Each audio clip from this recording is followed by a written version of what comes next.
सब। स्वागत करता हूँ मैं आपका अपने इस यूट्यूब चैनल पे। तो फ्लूइड मैकेनिक्स सीरीज़ में जो नेक्स्ट टॉपिक जो हमारा ये है, वो है स्टेबिलिटी ऑफ सबमर्ज्ड बॉडी।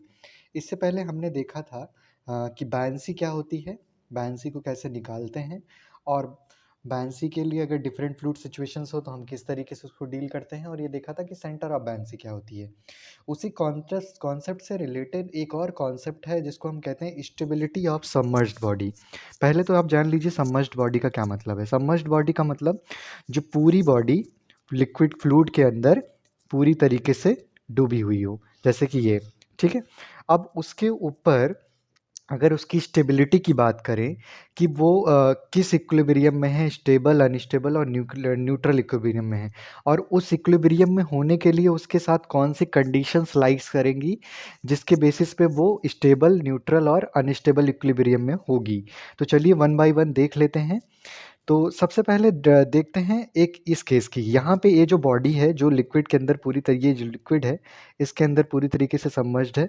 यहाँ पे इसका ये सेंटर ऑफ एक्सिस, और यहाँ पे देख सकते हैं इसकी जो बायन्सी है, सेंटर ऑफ बायन्सी है, इसका जो सेंटर ऑफ बायन्सी है वो सेंटर ऑफ ग्रेविटी के नीचे है, ठीक है।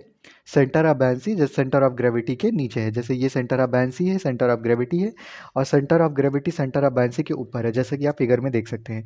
तो इस सिचुएशन में क्या होगा, अगर इसके ऊपर किसी तरीके का रोटेशन अगर लगा, ठीक है, अगर इसकी तरफ से रोटेशन फोर्स लगा, तो उस रोटेशन की वजह से बायन्सी से डेवलप होगा बायन्ड फोर्स, ठीक है, ये बायन्ड फोर्स है। और ग्रेविटी से रिलेट होगा डाउनवर्ड डायरेक्शन में ग्रेविटी फोर्स, जो कि mass into acceleration due to gravity, MBG, ठीक है, बॉडी का मास इनटू जी।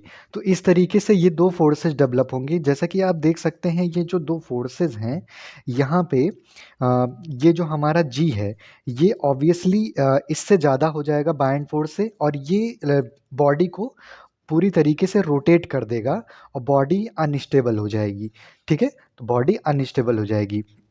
तो ये सिचुएशन होगी जब B lies above, B lies below G, तो उस कंडीशन में अनस्टेबल इक्विलिब्रियम क्रिएट होगा, ठीक है। पहली सिचुएशन आपको क्लियर हुई। अब देखिए दूसरी सिचुएशन। दूसरी सिचुएशन, अब ये बॉडी है और इसका जब बॉडी का जो सेंटर ऑफ बायन्सी और सेंटर ऑफ ग्रेविटी दोनों लाइज कर रहे हैं एक दूसरे के ऊपर, कॉन्साइड कर रहे हैं, ठीक है, मतलब सेंटर ऑफ बायन्सी और सेंटर ऑफ ग्रेविटी सेम है। उस कंडीशन में क्या होगा, उस कंडीशन में देखिए, उस कंडीशन में जो रोटेशन की वजह से, उस कंडीशन में जो रोटेशन इस पे लगेगा, रोटेशन की वजह से यहाँ पे ये रोटेशन की वजह से बायन्ड फोर्स ऊपर की तरफ लग जाएगा और मास इनटू ग्रेविटी नीचे की तरफ लग जाएगा, मास एक्सेलरेशन ड्यू टू ग्रेविटी नीचे की तरफ लग जाएगा। यहाँ पे देख रहे हैं कि F B is equal to M B G, मतलब यहाँ पे ये जो ग्रेविटी, बायन्ड फोर्स और ग्रेविटी फोर्स एक दूसरे को बैलेंस कर रहे हैं, ठीक है। ग्रेविटी फोर्स और बायन्ड फोर्स एक दूसरे को बैलेंस कर रहे हैं, और इस बैलेंसिंग सिचुएशन में न्यूट्रल इक्विलिब्रियम क्रिएट होगा। इस बैलेंसिंग सिचुएशन में न्यूट्रल इक्विलिब्रियम क्रिएट होगा और ये बॉडी न्यूट्रल में रहेगी, बैलेंस्ड रहेगी, ठीक है। अब उसके बाद बात कर लेते हैं अनस्टेबल की बात कर ली, अब स्टेबल इक्विलिब्रियम की बात कर लेते हैं। अब देखिए, अगर ये बॉडी है, ठीक है, अब इसका जो सेंटर ऑफ बायन्सी है ये सेंटर ऑफ ग्रेविटी के अबव है, ठीक है, सेंटर ऑफ बायन्सी जो है सेंटर ऑफ ग्रेविटी के अबव है। अब जो बायन्ड फोर्स लगेगा वो ऊपर इधर की तरफ लगेगा, और इसका जो एम है वो इधर नीचे की तरफ लगेगा, मतलब ग्रेविटी का फोर्स।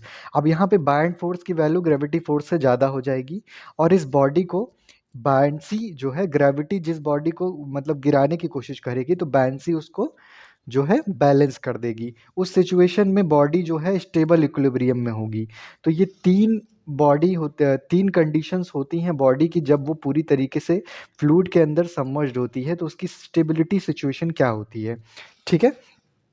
तो स्टेबिलिटी के बारे में जानना हमें इसलिए ज़रूरी होता है कि स्टेबिलिटी जो हमारे डिज़ाइंस होते हैं वेरियस, जो हमारी जैसे कौन सी मशीन, तो जैसे हमारी पनडुब्बी हो गई, या फिर ऐसी कोई जो टेक्नोलॉजी जो फ्लूइड के अंदर जिसको अंडर वाटर काम करना है, अंडर वाटर कोई डिवाइस हो गई, तो उसकी स्टेबिलिटी, उसके बॉडी के डिज़ाइन के लिए हमें इन पैरामीटर्स को ध्यान रखना ज़रूरी होगा। तभी हम ये देख पाएंगे कि वो स्टेबल, अनस्टेबल और न्यूट्रल इक्विलिब्रियम उसका कैसे क्रिएट हो रहा है, ठीक है?